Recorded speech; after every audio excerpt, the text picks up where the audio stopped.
నా కృపానికి చాలును, నా శక్తి నీకిచ్చదన్. నా కృపానికి చాలును, నా శక్తి నీకిచ్చదన్. గ్రేస్ గ్రేస్ కృపా కృపా, గ్రేస్ గ్రేస్ కృపా కృపా, గ్రేస్ గ్రేస్ కృపా కృపా, గ్రేస్ గ్రేస్ కృపా కృపా. నా కృపానికి చాలును, నా శక్తి నీకిచ్చదన్. నా కృపానికి చాలును, నా శక్తి నీకిచ్చదన్. ఈ దినము మీకు వచ్చుచున్న మాట ఏమిటి అంటే,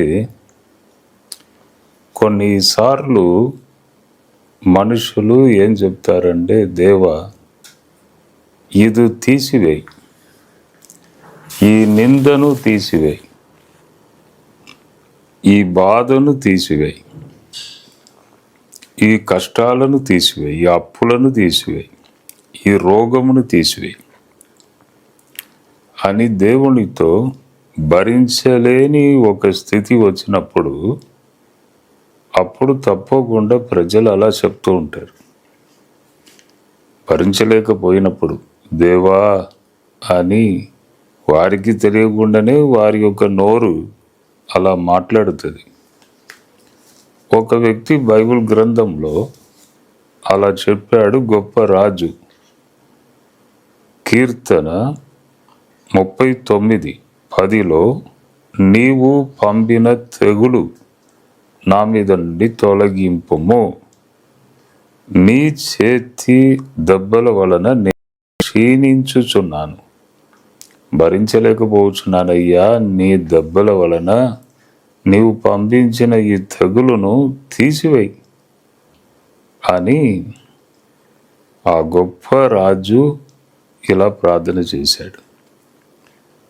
అంటే అన్ని ఉపద్రవములు అంటే రకరకాలుగా అపవాది యొక్క శోధన, పరిస్థితిని బట్టి, వాతావరణమును బట్టి, తర్వాత స్థలమును బట్టి, ఇలా అన్నీ చాలా కారణాలు ఉంటవి.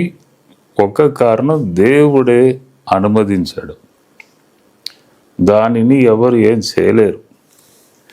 దేవుడు అనుమతిస్తాడా కష్టమును తన పిల్లల మీద? తన పిల్లలంటే చాలా ప్రేమతో ఉండాలి కదా, దేవుడే అనుమతిస్తున్నాడా? అది ఒక పెద్ద ప్రశ్న. అంటే బైబిల్ గ్రంథంలో ఒక ప్రూఫ్ ఉన్నది. అంటే యోబు అను ఒక భక్తుడు దేవుడే అనుమతించాడు.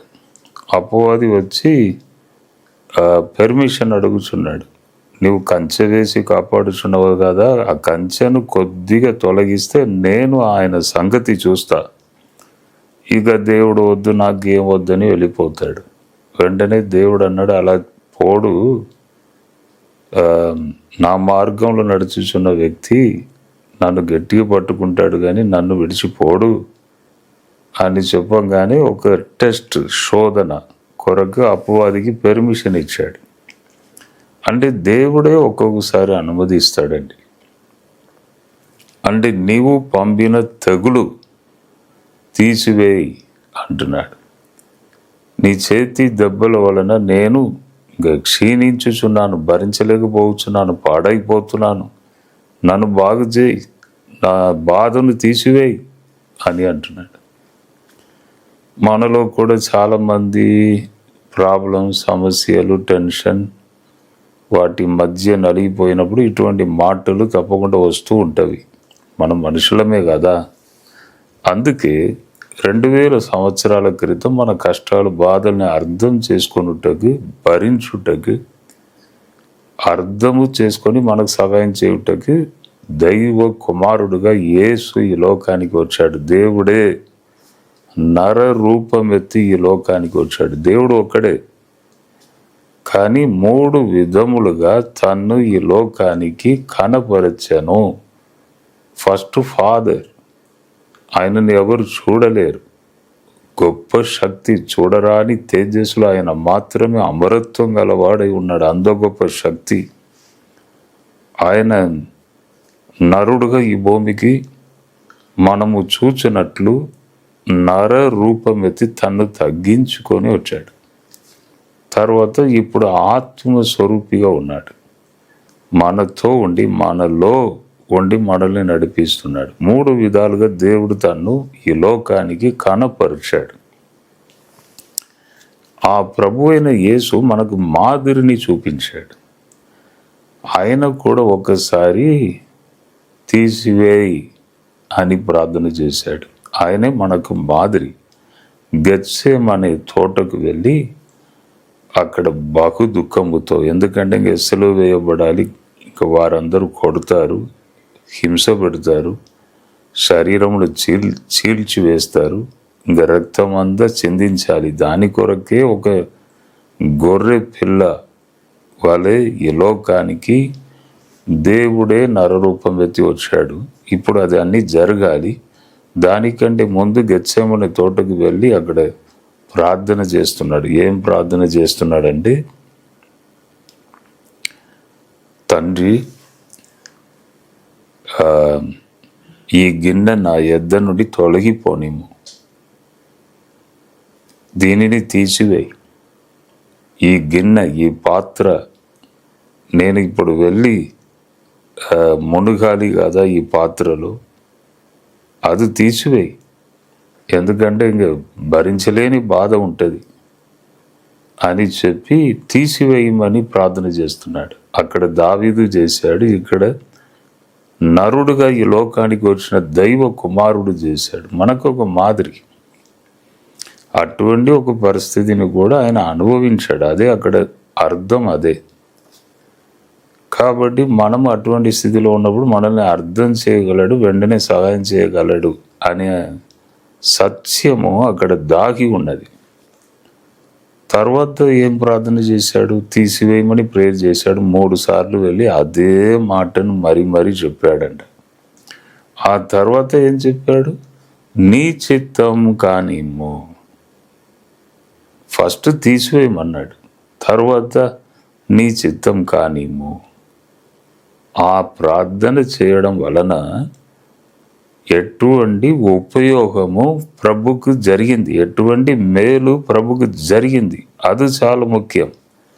ఏమిటి అంటే, మళ్ళీ తిరిగి లేచి, ఏమిటి అంటే పరలోకము ఎక్కి వెళ్ళాడు.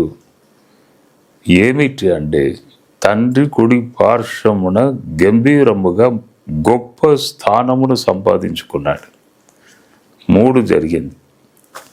మనము కూడా ఈ లోకంలో ఉన్నప్పుడు ఎటువంటి ఒక పరిస్థితి వచ్చినప్పుడు, తీసివేయి దేవా అనే పరిస్థితి వచ్చినప్పుడు నెక్స్ట్ మనం ఎలా ప్రార్థించాలి? నీ చిత్తం కానిమ్ము. ఆ ప్రార్థన చేసేవారు తప్పకుండా లేపబడుదురు, మళ్ళీ లేచి నిలబడుదురు. తరువాత పరలోక రాజ్యమును పొందుదురు. తరువాత పరలోక రాజ్యములో కూడా ఒక గొప్ప స్థానమును సంపాదించుకుందురు. అంటే 3 సత్యములు ఇక్కడ దాగి ఉన్నవి.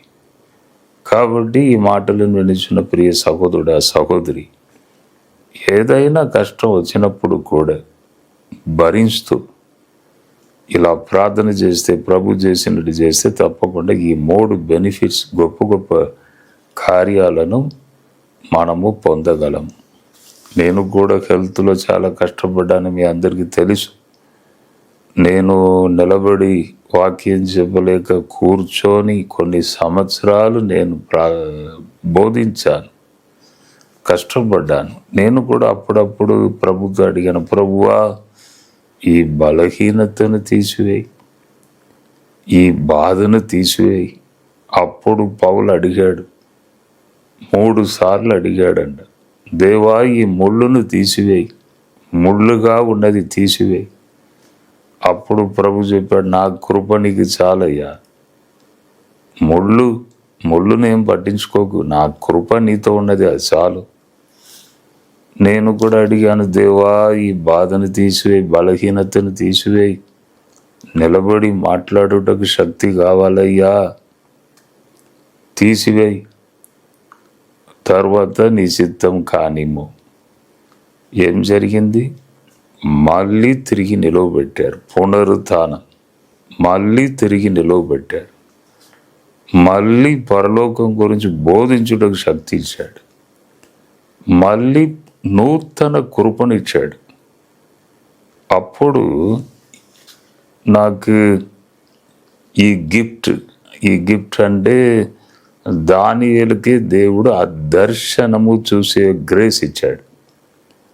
ఈ గ్రేసును దేవుడు అద్భుతముగా ఇచ్చి, ఈ నూతన కృపనిచ్చి, నేను పడిన బాధలు, కష్టాలు, హెల్త్ ప్రాబ్లం, నా ఫ్యాక్టరీలో మళ్ళీ సమస్యలు, మళ్ళీ ఫైనాన్స్ ప్రాబ్లం, నిందలు, వేదనలు, అవమానం, పడిన బాధలు, అబ్బా మనుషులను ఆ టైంలో బాగా అర్థం చేసుకున్నా, మనుషులు ఎలా ఉంటారు, ఇవన్నిటిలో నుండి తిరిగి దేవుడు మళ్ళీ నిలువబెట్టాడు. మళ్ళీ నిలబడి వాక్యం చెప్పుటకు బలం ఇచ్చాడు.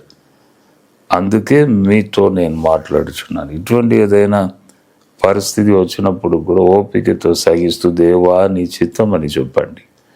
తరువాత జరుగుతుంది పునరుత్థాన శక్తి, తరువాత పరలోక దీవెనలు, గొప్ప స్థానం. ఇప్పుడు దేవుడు ఆ కృపనిచ్చాడు. ఎక్కడికి వెళ్ళినా ఈ దర్శనం ద్వారా నేను ప్రజలను ముందుకు పిలుస్తున్నాను. ప్రభు ఏం మాట్లాడుచున్నాడని చెప్తున్నాను. వారు దీవించబడుతున్నారు. ఒకవేళ చెప్పకపోతే అదే బాధతోనే వెళ్తారు. కాబట్టి అద్భుతముగా ఒక స్టెప్ ఇంకా పైకి తీసుకొని వెళ్ళారా లేదా? ఉపద్రవములను, శోధనను సహించువారు ధన్యులు. ఆ ధన్యత కనబడుచున్నదా లేదా? కాబట్టి ధైర్యముగా ముందుకు వెళుదాం, వాగ్దానముగా తీసుకుందాం, ప్రార్థన చేస్తాం, గొప్ప దీవెనలను మనం పొందుదాం. ప్రార్థన చేద్దామా? ప్రభువా, ఈ వాక్యమును వినిన ప్రతి ఒక్కరిని దీవించండి తండ్రి. మీ హస్తమును వారి మీద పెట్టండి. ఇప్పుడే ఒక అద్భుతం జరగాలి. ఒక మిరకల్, చీల్చబడిన మీ హస్తము ప్రతి ఒక్కరి మీద వచ్చునుగాక. Lord touch them, Lord heal them, Lord protect them, bless them Lord in the name of Jesus. స్తోత్రం. క్రొత్త బలం, క్రొత్త శక్తి, నూతన కృపను నీ బిడ్డలకు దయచేయండి. ప్రభువా, ఈరోజు మాతో మాట్లాడిన మాటలు మేము ధ్యానించి మా హృదయంలో దాచి ముందుకు వెళ్ళుట కృప దయచేయండి. ఘనత మహిమ నీకే యేసు నామములో అడిగి వేడుకొనుచున్నాను తండ్రి. Amen, amen. Judson Abraham YouTube ఛానల్ని సబ్స్క్రైబ్ చేయండి, లైక్ చేయండి, షేర్ చేయండి. ప్రభు మిమ్మల్ని దీవించును గాక. God bless you, God bless you, God bless you.